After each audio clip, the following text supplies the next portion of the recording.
Good morning, everybody. To 8 p.m. Yesterday, there were more than 105,000 tests throughout New South Wales. Again, a good high number for us to be able to capture all the cases in the community.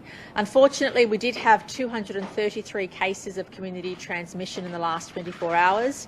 At least 47 of those at this stage were infectious in the community for that time, and that's the number we're desperate to see reduce. Can we urge people to please heed the health messages? Don't leave home unless you absolutely have to, and please stick to the rules to make sure we reduce the case numbers moving forward. There are three key matters that Dr. Chant and I would like to convey this morning. Firstly, concerningly, there were very high rates of virus detected in the sewerage in the Hunter, Newcastle area. Dr. Chant will call out the suburbs where we really need people to come forward and get tested. The sewerage detected high viral load, which suggests there could be undetected cases up around the Newcastle area. So we're really keen to have people come forward to get tested. There will be a list of the drive-through testing places that people can go to. So please look that up. And if Dr. Chant calls out your suburb, we're really keen for people to come forward and get tested. If you have the minimal of symptoms, or if you're concerned, please come forward and get tested. Secondly, New South Wales Health is concerned about how quickly the virus is spreading in apartment complexes.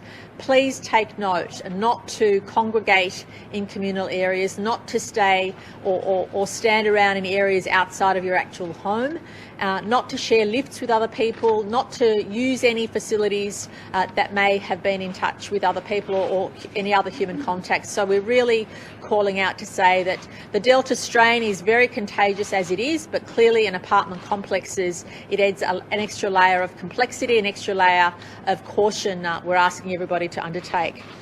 And thirdly, very sadly, a male in his 20s passed away at home with COVID from southwestern Sydney overnight. Obviously, our deepest condolences to his family and loved ones, but it demonstrates again how this disease is lethal, how it affects people of all ages. Unfortunately, the gentleman wasn't vaccinated, hadn't had any dose of the vaccine, and as we understand it, the death happened quite suddenly, but I'll ask Dr. Chant to provide any further details on that.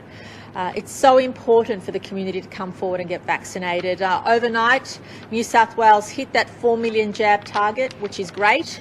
And obviously, I've set ourselves a goal of getting to 6 million jabs by the end of August. It's really important for us to have the tools available to us so that we can consider what life looks like beyond August 28. And it's really, really important for people to come forward and get vaccinated. As we've seen, people who are vaccinated are staying out of hospital, are staying out of ICU, are helping reduce the spread because they're less contagious. We can't stress how important it is for people to come forward and get vaccinated, and especially for our communities, and we're doing a lot of work on the ground in those 8 local government areas to make sure people come forward and get vaccinated. And the vaccine not only protects, again, in protecting your life and the life of those around you, but also reduces the likelihood of you spreading on the virus to others. Again, I want to stress, every time you leave your house, you have to assume you have the virus or anybody you come into contact with has the virus. And can I just stress to everybody that if all of us do the right thing, if all of us follow the health rules, we'll see those case numbers come down. But at this stage, they're not. And we want to see that turn around as soon as possible. Thank you. Thank you, Premier. So there were 233 locally acquired cases of COVID in the 24 hours to 8 p.m. last night, and 1 overseas case. In terms of the, tragically, there were 2 deaths. A woman in her 80s from the inner west died at Royal Prince Alfred Hospital yesterday, and she tested positive for COVID on the July 27th and was being cared for in the Royal Prince Alfred Hospital since then, and she was not vaccinated. And there was also a man in his 20s from southwestern Sydney. He died at his home yesterday, and he was a confirmed case of COVID and was isolating at home. He was being cared for by Southwestern Sydney Local Health District during his isolation period, and he'd reached for day 13. He was being followed up daily by nursing staff, and he had suddenly deteriorated. So that death is also being referred to the coroner, as I understand it. I would also like to urge everyone after a COVID test that has symptoms, not the surveillance testing, please go immediately home after you've had a test and do not continue in the community. It really is critical that we don't further transmit the virus. So just as a reminder, you are required to self-isolate if you've had a symptomatic COVID test.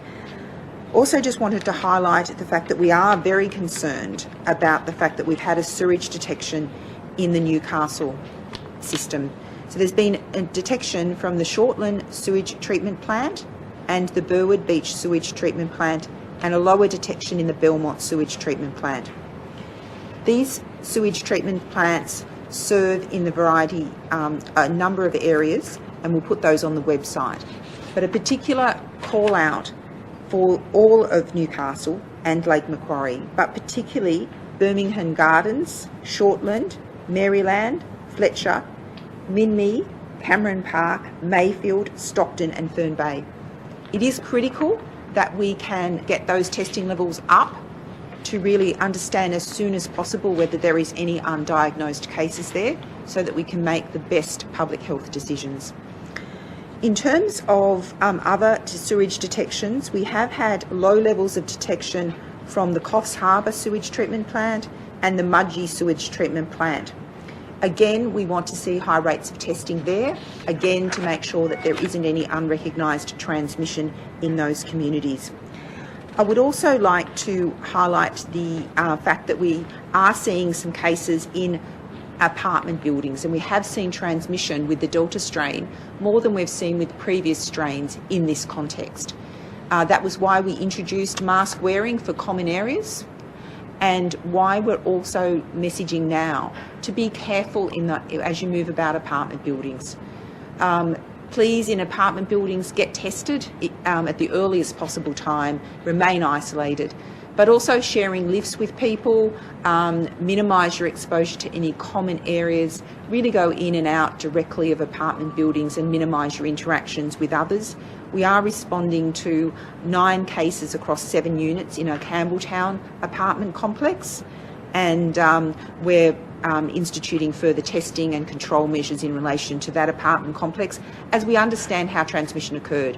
Some of the transmission events clearly occurred between family groups or friends, but we are interviewing a number of cases that were detected overnight through swabbing of that entire premise, and we'll make those decisions after that.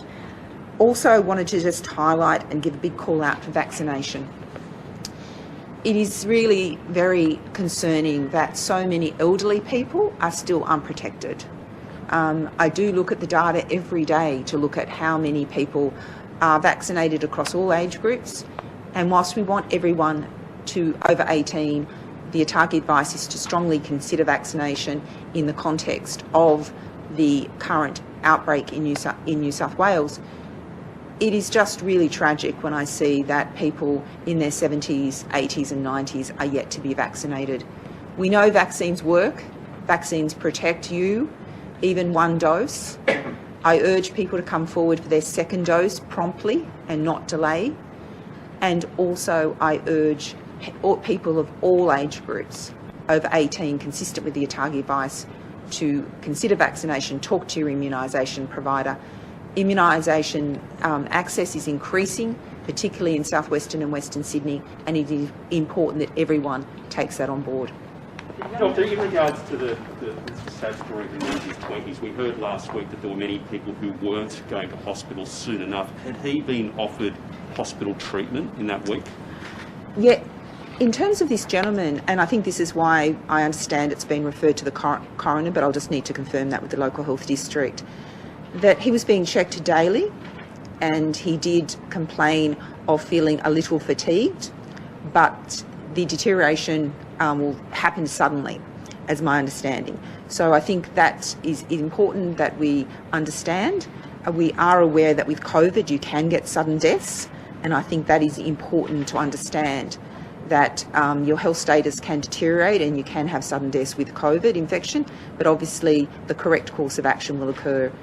Doctor, did he have any underlying health conditions? Not that I'm aware of. How had that man contracted the virus? Was it in a workplace setting? Was he a critical worker? I'm not across that detail, but certainly we also, can I just express my incredible condolences to his family, and it's a tragic time. Was he living at home alone, or was he with family members? He was with another person, and you can imagine the trauma for that other person who is now being hospitalised. That person also had COVID, and that person has been hospitalised and offered all care. You can imagine how traumatic such an event was.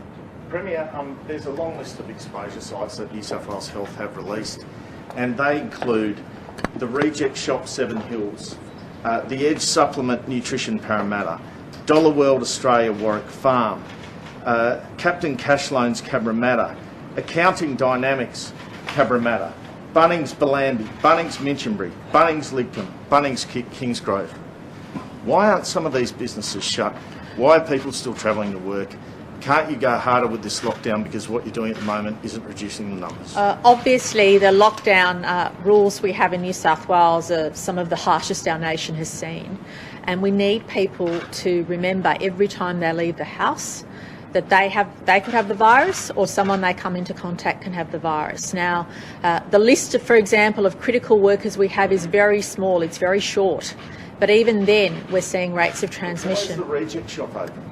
Well, those non-critical retail is not supposed to be open, and if there are historic situations where health has listed a site, it may be a historic situation where people are asked to come forward and get tested, well then so be it. Last week. Why is Bunnings open? It's not open in Queensland. Next question.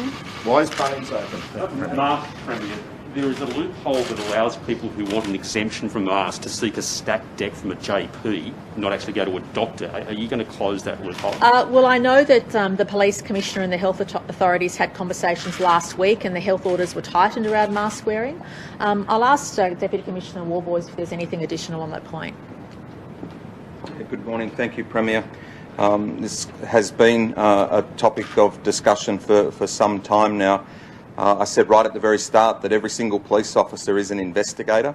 They will deal with every single circumstance on its merits in terms of the stat deck or whatever else is produced by a person for not wearing a mask. The police officer will take that into account, will then make inquiries and conduct an investigation to see whether an infringement notice should be issued, and that will continue to be the case. Would it be better to have a medical certificate from a doctor or a nurse at least as proof? If a person had a medical certificate from a doctor, from their own general practitioner, that would be, unequivocal evidence to a police officer if they could match that to their identity to make no further inquiries. But what we've seen right throughout this pandemic is people want to find a loophole. People want to go outside the public health orders and then try and justify it. What I'm saying is that police officers will investigate that, and they will take action where they think it is necessary and appropriate. Will the government release the health advice that has driven the decision-making throughout the outbreak? The Public Accountability Committee says it was due at 3 p.m. yesterday but wasn't provided. Oh, look, I'm not aware of those requests, but please know the New South Wales Government is extremely transparent in conveying our decisions. As soon as we get advice that we need to announce to the community, we do that. And I know there are various committees asking for various things, and I'm sure those processes will occur in due course. We know that every day we hear about how badly it is going with Delta overseas in other nations, and you've said, we've avoided some of those situations here. But if you look at places like Florida, particularly for young people, the numbers are really out of control. What makes you so confident that it's going to be safe to allow so many unvaccinated Year 12 students to start moving across the city, given that they won't be vaccinated if they don't live in the hotspot areas, and that we have such high case numbers still? Yeah, can I make the following point about Year 12, and that is our commitment and the outcome remains that every Year 12 student who's a candidate for the HSC we'll make sure they get their qualification. And of course, we announced that from the 16th of August there will be some opportunity for some level of face-to-face, but we'll have more to say about that. There's no doubt that we won't want children or students moving around those 8 local government areas of concern in particular, which is why we're having them vaccinated from the 9th of August, but obviously it takes a few weeks for the vaccine to take effect. So we will provide confirmation of our plans for Year 12 moving forward later this week or early next week, and I want to make that clear that we're not going to support any initiative which is going to worsen the situation or become a health risk, but at the same time I want to assure Year 12 students that they'll be able to sit their exams in October. They'll be able to get their HSC. It might be a bit different to what they anticipated in terms of the journey to get the HSC, and they're the issues we're going through at the moment. The health team and the education team are meeting daily to discuss all those issues and those challenges, but I just want to stress to Year 12 students and their families, as difficult as it is, each and every one of you will be fairly assessed to attain your HSC. There is a requirement for public exams to be sat in October, which obviously is going to take place. So what we need to do between now and then is provide certainty as to what level of face-to-face will exist from the 16th of August. So is it possible that not all students will be going back from Year 12, depending on how the case numbers go? We are health and education have been in constant discussion about what face-to-face might look like in certain areas, and we know that in Greater Sydney there are some, including the Central Coast and Shell Harbour and Wollongong, there are some areas which have had very low to no virus cases.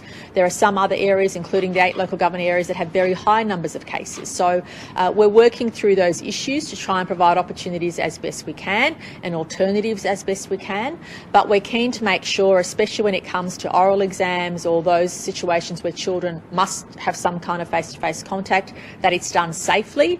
And of course, every child, every student will have the opportunity to sit for their exams in October. But that's why it's so critical for us to vaccinate the 16 to 18-year-olds in those 8 local government areas of concern. When they do go to sit for their exams, or when they do need to turn up during now and that time for any face-to-face, oral or major works or anything like that, we want them and the community to be protected, and that's why it's so critical. But as Dr. Chant had said a few days ago, that age group is also quite mobile and susceptible to getting the virus and taking it home to their families. So making sure we vaccinate that cohort of Year 12 students will make sure that we reduce the chance of spread of the virus, but also increase the vaccination rates in that critical part of Western Sydney, and hopefully they'll then be able to encourage their families as well to come forward and get vaccinated. You came out last week and said that Year 12s were going to go back to face-to-face learning just a week ago. So was that a premature policy, and was there not enough consultation done before you made that announcement? Oh, look, that was definitely our intention, and our intention still is that where that's necessary, that will occur. But exactly how often that occurs and in what context is being determined this week. And so I do want to foreshadow that given where the case numbers are at, especially in those 8 local government areas, and especially as children or students won't be vaccinated until the week of 9th of August, that we need to make sure we adjust our policies according to what's happening, and I want to make that very clear. But I also want to stress the following. Please know that if you are a Year 12 student or a family member of supporting a Year 12 student, all Year 12 students will be getting their HSC.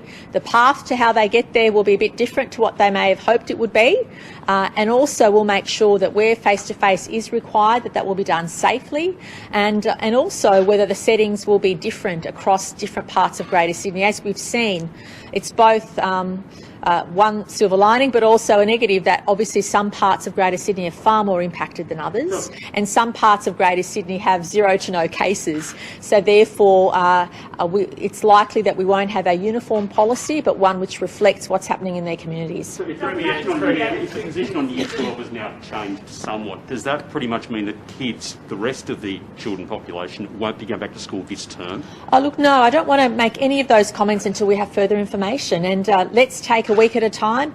We know what's happening in the month of August. Year 12 is the only outstanding question as to how frequent the face-to-face will be. There will be some level of face-to-face, but obviously the extent of that will be determined by the health advice. We also hear, obviously, all the time, principals and parents would like as much information as possible. So clearly we know what the virus is doing in some parts of Sydney, but in other areas like the Central Coast and Shell Harbour and Wollongong, we've still seen a very, very low to 0 number of cases, but in other parts parts of Greater Sydney, especially those 8 local government areas, there's obviously a high viral load. So it won't be uniform. Can I stress that? There'll be obviously approaches depending on what is experienced in those communities. But it's important for us to prepare for every student to sit the HSC in October to make sure that that's a safe way to proceed. And that's why it's really important for us to vaccinate those HSC students in those 8 local government areas of concern. So there'll be no doubt that they'll be able to sit for their exams, get their qualification and move forward. Just on contact tracing, we are seeing huge numbers of locations still coming through. Anecdotally, we've had people in our own office getting a text 5 days after a site was listed from New South Wales Health. Are contact tracers now struggling with the numbers? Oh, look, I'll get Dr. Chant to comment on that as well, but I understand we've had a boost to the numbers in the last few days with ADF contact tracers coming on board as well. And please know that sometimes those venues are identified or put up when our contact tracers get additional information for people who are positive. So it's really important that when you are contacted, not only should you provide every memory that you have of where you've been, but also make sure you tell our contact tracers everything you know at that first interview. That will reduce the time it takes to get in touch with everybody. But I also know, based on the briefings that I've received, that our contact tracers are using newer techniques like making sure that everybody in somebody's phone is contacted, that caution is taken. So often health will cast a wider net than what is traditionally necessary to make sure that everybody is captured.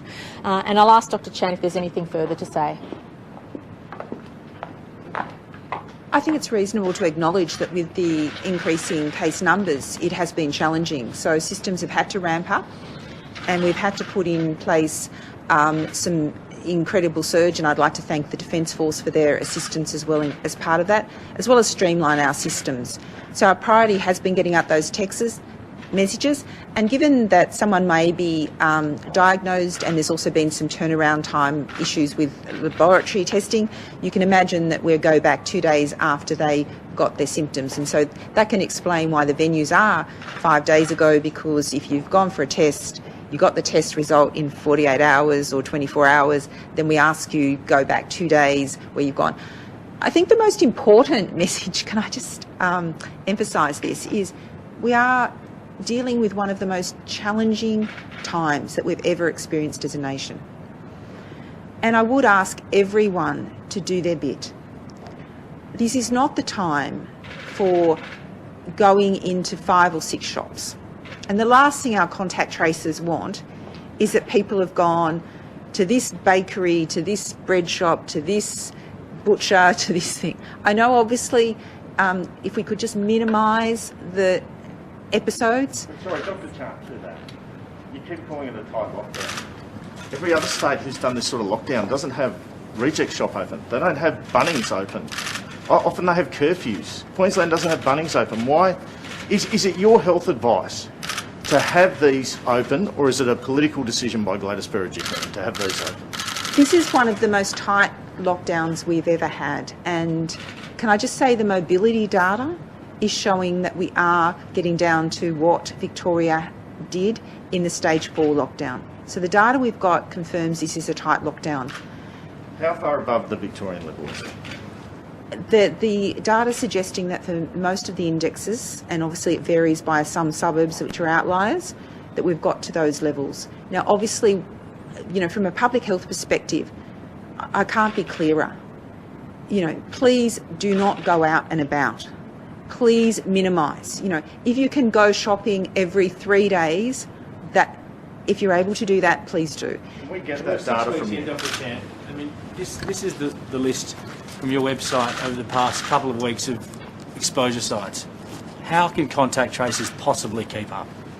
Well, contact tracers are using technology and the QR code system to get those texts out, and it's pleasing to hear that you've received, or your colleagues have received, those text messages for people to act on. We are scaling that, but obviously with the Delta variant, we've realised that some of the environments where we wouldn't normally see transmission, we are occasionally seeing transmission. Now, many of those sites, I've got to say, in terms of large supermarkets or large spaces, are not actually driving transmission. As I've indicated before, occasionally we've had a handful of transmission events in supermarkets. But I can't stress enough that every time you're out and about, please do your part by minimising the number of stores that you enter. Please do your part by shopping with purpose. I mean, we've got non-essential retail closed, a very limited list of retail that is open, a very limited list of authorised workers, a very fine list. But we also need to acknowledge the challenges that many critical workers live in southwestern Sydney and Western Sydney, and that mobility that's necessary to provide the care and services our community needs. So we are working on many fronts to look at any opportunity to decrease exposure points or to decrease mobility. But in terms of contact tracers getting to close contacts in a timely manner, and we've heard that sometimes it's days, sometimes they see it on the website and then call New South Wales Health, even if they've checked in with the QR code, they're not being contacted. Is that the reason why, or part of the reason why there are still so many people infectious in the community, because contact tracers aren't getting to close contacts in time? The contact tracers have, where we're seeing the most transmission is in the workplaces and households. We're not the only time we're tending to be seeing transmission in shops is when the staff themselves infect each other. So whether that's been introduced by a customer, and then the staff are obviously very close in those shops, and then we get transmission, and in those cases that then amplifies it and we get transmission to others. So in the workplaces though, where that transmission is happening, is New South Wales Health relying on those workplaces to do that tracing and to contact their staff? Because if it's contained, as you said yesterday, if it's contained in one workplace, you're not necessarily going to publish it on the public website because you know everybody who's in that space. Is the onus then on the company to contact their staff and let them know? And do New South Wales Health take on any responsibility at that point? Yes, we do. So we're still working in partnership. We are working in partnership with the big supermarket chains, because they obviously have very good understanding of who their workers are, and I'd like to do a good big call out to the cooperation we're having from those supermarkets. So we are working with them to make sure that they are also taking that action promptly with their staff, because to some extent they can get them to them quicker than we can. But I guess the question is about if everything's going smoothly and contact tracers are keeping up, and we're not seeing transmission in shops, as you say, and it's all in workplaces and it's relatively contained, then why are the numbers still where they're at? So I'm not saying they're not occurring in shops. I'm saying they're occurring when generally there is that there's a number of staff infected at the shops, and then they become a point. I think we've indicated. Why are the numbers still so So the high? numbers are going up because we have a number of people infectious in the community. The numbers are going up because we're still having mixing with households. We're still having a small number of people that are not isolating effectively and are not isolating after a positive test. These are some of the drivers for it, and that requires a whole of government approach through the emergency management structures to actually up compliance. This challenge is one of the most great challenges we've got. We've got to work on multiple fronts. If there was a silver bullet for this, it wouldn't be so hard. So basically we need to make sure we sustain those high testing rates. We need to work with the community that they're following those guidance in relation to staying isolated. We need to support them to be isolated. We need to also make sure that there's no disincentives, which is part of the financial support in place, to make sure that people don't think, oh, I've got a cough, but I'm not going to get tested because I don't actually want to know I've got COVID. There are many complex reasons, and this is around working with the community at a very grassroots level to try and stop transmission. Because of the nature of Delta, is it possible that this is as close to zero as we're ever going to get? We talk about getting as close to zero as possible. Is 35, 40 cases in the community, is that as close to zero as we're ever going to get? I think it's too soon to talk about living with COVID. Our vaccine coverage levels are not high enough. And as the Premier has said, we need to get those vaccine coverage levels up at 80% before we can have that discussion.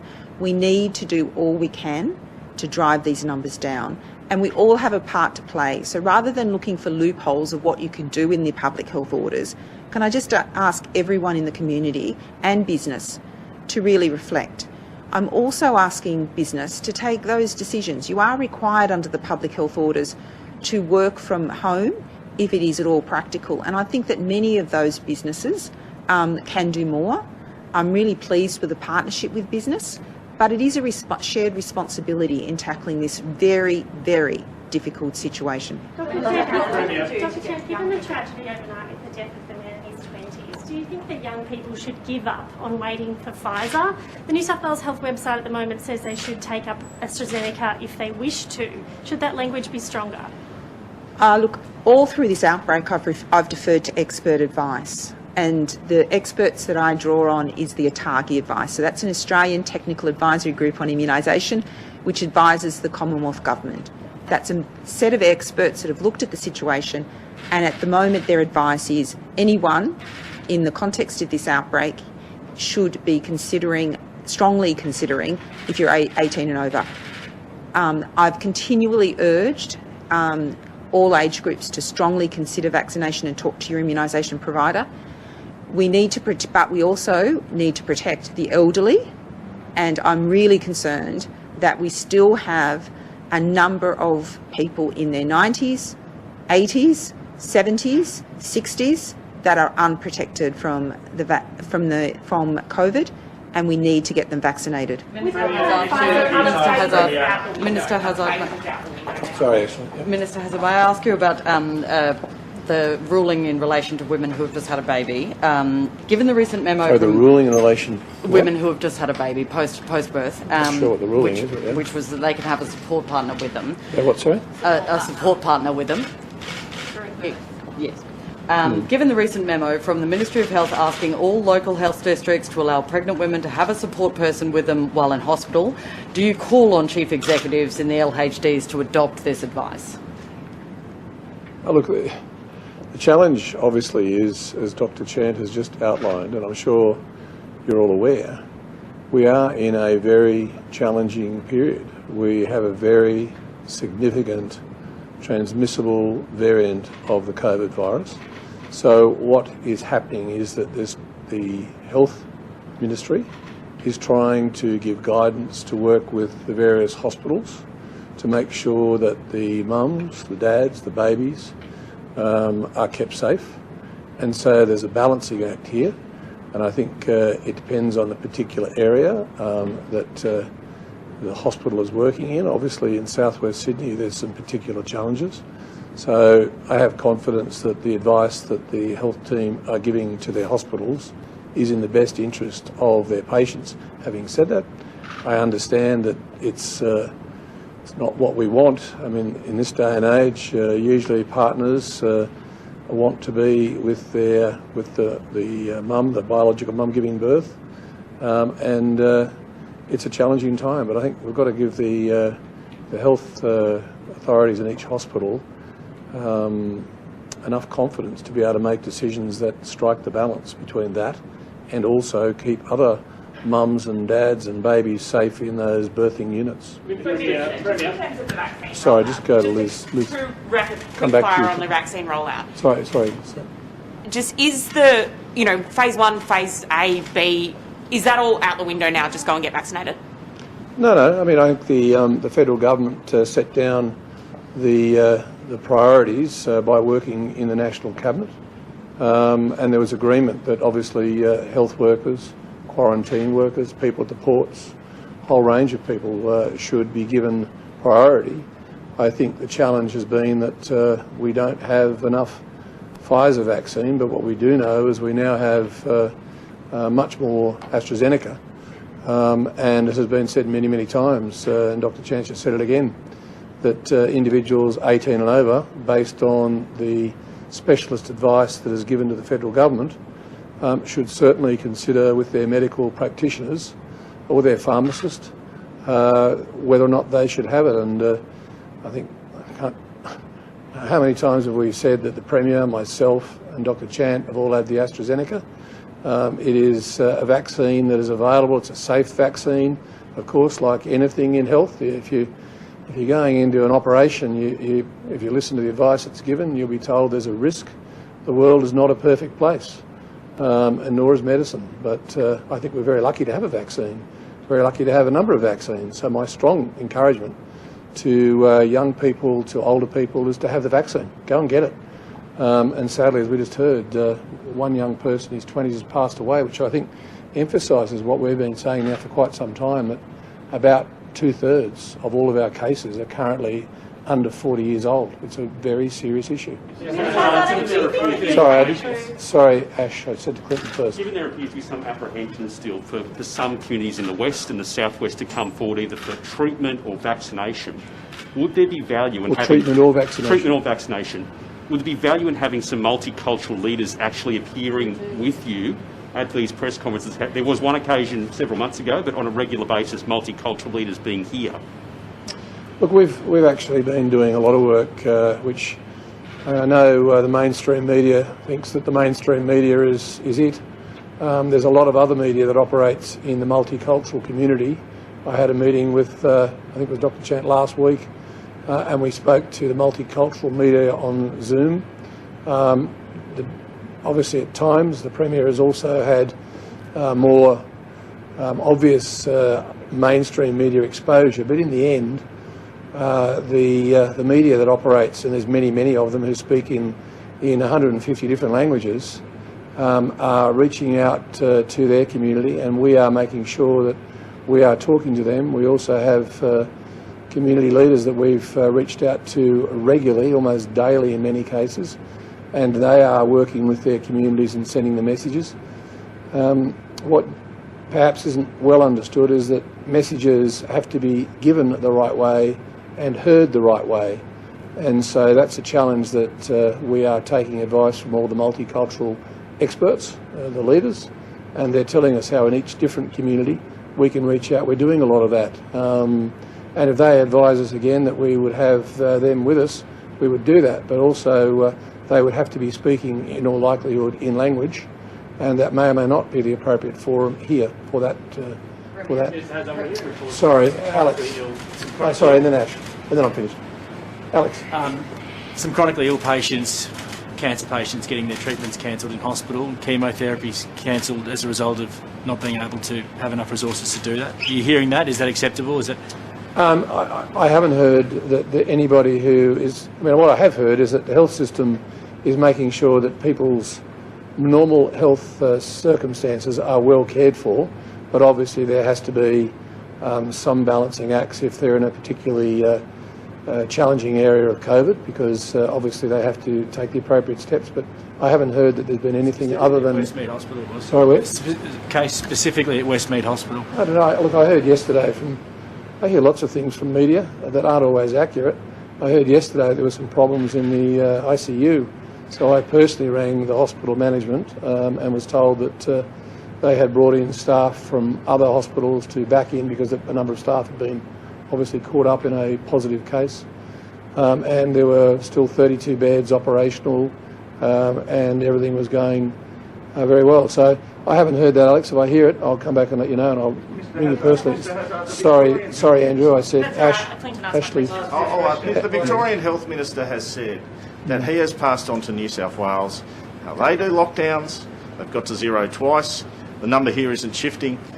Was that the Health Minister directly to you? Did you pass that on to the Premier? What do you know that's different about their lockdown, which is effective? Our lockdowns here are based on our health advice, and that includes the public health team and the broader health team, and they are extremely strong lockdowns. You can't compare one state to another or even one area to another, and I appreciate your epidemiological expertise, but I can assure you that we are taking that. And in fact, when you asked me, do I speak to Martin Foley, I was just literally for a moment distracted from these questions while I was taking a text message from Martin Foley. I talked to Martin Foley probably... He wants you to go harder, doesn't he? As I just said, Martin and I talk about all sorts of issues, and I'm sure that I'll listen to him rather than you, but that's not... Why aren't the numbers going down? You're the Health Minister. You're the Health Minister. That's not what has been discussed. I assure you that's not what's been discussed. So you can determine whatever you want. Lucy. Just quickly, yes, on drive-through vaccines, can you tell us a bit more about that? And also in Lake Macquarie, the Pfizer vaccines were diverted from the Belmont hub just a few days ago, but to go to the Year 12 students, but now we're hearing about sewage detection in Belmont. So residents are understandably concerned about that. Can I assure the residents that what we really need from them is that they go out, as Dr. Chant has asked, and be tested if they have any symptoms whatsoever, or, as the Premier said, if they're concerned in any manner, shape or form they might have been exposed to the virus, please go and get tested. Dr. Chant and the public health team, the entire public health team that she consults, need to have the data in order to be able to make informed decisions. So that's the first thing. As to the Pfizer, I think we've talked about that to cows come home, so I'm not going to do that again. And as to the drive-throughs, let me say that New South Wales Health and the team, as stretched as they are, have been opening more and more facilities all across Sydney, and indeed there are drive-throughs and other available facilities in other areas. But if you're referring specifically, and walk-ins as in Prairie Wood and so on, and there are numerous others, which are all up on the website. But if you're talking about what the federal government announced yesterday afternoon, I've seen nothing in writing from the federal government. I'm sure they will tell us. They told the media, obviously, and they will tell us in due course. But I welcome any work that they might be doing in terms of backing in what the state government is doing. Earlier on, they backed us in with some respiratory centres, and I hope that the drive-throughs will be done in a way that is coordinated with our health team, so that we have appropriate coverage across the entire Sydney region, particularly in the southwest and west, which is our, if you like, our epicentre at the moment of our concern. Premier, why are the numbers going down? Why are the numbers going down, Premier? On businesses applying for financial support, they say that they are struggling to get through to Service New South Wales, and when applications are finally approved, payments are not flowing quickly enough. What will the government do to ensure that the rollout of business support can be improved, because the anger is quite high? No, certainly, and we want to make sure we get the dollars out the door as quickly as possible. And for some of you who may have noticed, we put the newsouthwales.gov.au website up there. We were finding too many people were ringing Service New South Wales, and that was taking a long time. So if people go to the website, they can get immediate assistance and perhaps have their issue addressed online. So we are urging people to go to newsouthwales.gov.au in the first instance. And obviously, if you don't get support through the online settings, then obviously get on the phone. But we want to reduce the wait times for people. We do want to increase the number of applications we're getting through every day. To my best knowledge, tens of thousands of applications have already been undertaken. But that's why we have ensured that people know to go to newsouthwales.gov.au in the first instance. And then if obviously they have further issues or further questions, they can call our Service New South Wales Centre. So, I mean, it was promised to apply within 4 or 5 days. People Oh. have 2 weeks to get their hands. Well, it depends. For some people, we're finding a quick turnaround. It varies. And I'll be getting an update later today or early tomorrow morning. But is that the reason for those people who are waiting 14 days? Is that because you're just overwhelmed by it? No, I don't know about those wait times, but certainly the feedback we had in the last few days were that people were waiting a long time on the phones and didn't know that they could go to newsouthwales.gov.au to get perhaps even quicker service. So we're asking everybody in the first instance, if you have a business and you want to get business support, please go through newsouthwales.gov.au in the first instance. But if you don't get obviously your questions answered or you're concerned, then you can ring on the phone. But we were finding that that people were tending to ring up rather than go to the online service that's available. Premier, if the measures in the lockdown are enough and if contact tracers are on top of this situation, how do you explain why the numbers, or why do you think the numbers aren't moving? Well, look, it's obviously best answered by the health experts, but clearly what we've seen is, unfortunately, it just takes a small number of people not to get tested before they need to, not to stay home before they need to see various spreading issues occur. We still don't know the impact of some potential super spreading events that occurred a week ago or a week or so ago. So it's a number of factors, and that's why we're urging everybody, if you have the mildest of symptoms, don't go to work.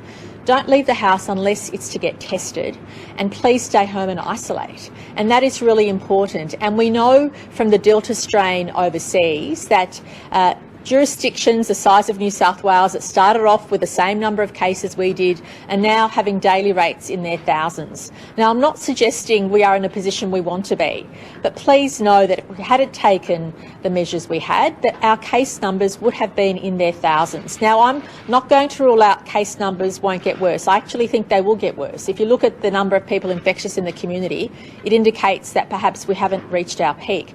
But the other issue I want to say is that in relation to mobility, we we did release some data a few days ago demonstrating that in many local government areas, mobility is down, further down than what it was in Melbourne during their worst lockdown. So I just want to stress that the vast majority of people are doing the right thing, but because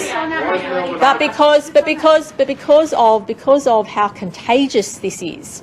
So it's really difficult to make comparisons because the Delta strain is so contagious. Different cities have different pockets of concentration and challenge, and that's why it's really important to to give time for our settings to take effect. Now, we know that had we not put those settings in place, the case numbers today in New South Wales would undoubtedly have been in their thousands. But that's still why not taking effect, Premier. Melbourne was actually able to reduce their mobility more in 1 week than New South Wales was able to do in a month, in these two equivalent lockdowns happening at the same time. More in a week than we've been able to do in a month. So that's not really a positive reflection of the mobility data, look, is it? I don't know those figures you refer to, but remember Melbourne got up to 700-800 cases a day without the Delta strain. So the fact that we've kept it at bay should give people comfort. So the fact that we're only at a couple of hundred a day, which is serious in itself, demonstrates how much work we've taken to keep the virus at bay. The challenge for us is we need to do better than keep the virus at bay. We need to get those numbers down, and the lower the numbers get, and the higher our vaccination rate by the end of August gives us options as to what life looks like on the 29th of August. And that's why we're asking everybody to please respect the health orders that are in place, not assume that this virus strain, because many communities, all of us who've lived through lockdown, can't assume this is the same as other types of COVID that we've seen. The Delta strain is very, very different.